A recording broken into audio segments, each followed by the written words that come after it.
One में स्थित एक आश्रम में एक ज्ञानी साधु रहते थे। ज्ञान प्राप्ति की लालसा में दूर दूर से छात्र उनके पास आया करते थे और उनके सानिध्य में आश्रम में ही रहकर शिक्षा प्राप्त किया करते थे। आश्रम में रहकर शिक्षा प्राप्त करने वाले छात्रों में से एक छात्र बहुत ही आलसी था। उसे समय व्यर्थ गंवाने और आज का काम कल पर टालने की बुरी आदत थी।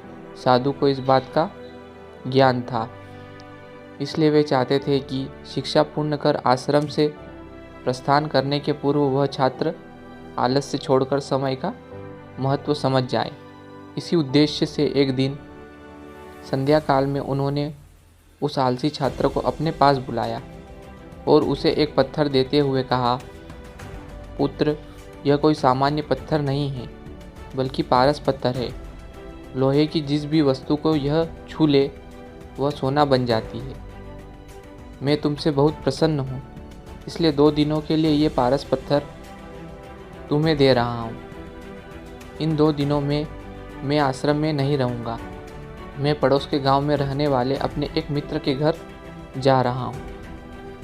जब वापस आऊँगा तब तुमसे ये पारस पत्थर ले लूँगा। उसके पहले जितना चाहो उतना सोना बना लो। छात्र को पारस पत्थर देकर साधु अपने मित्र के गांव चले गए।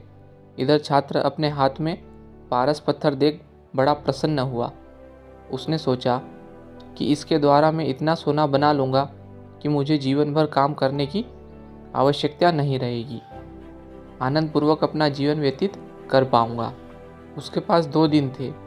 उसने सोचा कि अभी तो पूरे 2 दिन शेष है।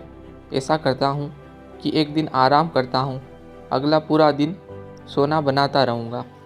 इस तरह एक दिन उसने आराम करने में बिता दिया। जब दूसरा दिन आया तो उसने सोचा कि आज बाजार जाकर ढेर सारा लोहा ले आऊँगा और पारस पत्थर से छूकर उसे सोना बना दूँगा। लेकिन इस काम में अधिक समय लगेगा, इसलिए पहले भरपेट भोजन करता हूँ, फिर सोना बनाने में जुट जाऊँगा। भरपेट भोजन करते ही उसे नींद आने लगी। ऐसे में उसने सोचा कि अभी मेरे पास शाम तक का समय है, कुछ देर सो लेता हूँ। जागने के बाद सोना बनाने का काम कर लूँगा। फिर क्या, वह गहरी नींद में सो गया। जब उसकी नींद खुली तो सूर्य अस्त हो चुका था और 2 दिन का समय पूरा हो चुका था। साधु आश्रम लौट आए थे और उसके सामने खड़े थे। साधु ने कहा, पुत्र, सूर्यास्त के साथ ही 2 दिन पूरे हो चुके हैं। तुम मुझे वह पारस पत्थर वापस कर दो। छात्र क्या करता, आलस के कारण उसने अमूल्य समय व्यर्थ गंवा दिया और साथ ही धन कमाने का एक अवसर भी। उसे अपनी गलती का एहसास हो चुका था और समय का महत्व भी समझ आ गया था। वह पछताने लगा। उसने उसी क्षण निश्चित किया कि अब से वह कभी आलस नहीं करेगा। जीवन में उन्नति करना चाहते हो तो आज का काम कल पर टालने की आदत छोड़ो। समय अमूल्य है, इसे व्यर्थ न गंवाएं, क्योंकि एक बार हाथ से निकल जाने के बाद समय कभी दोबारा वापस नहीं आता।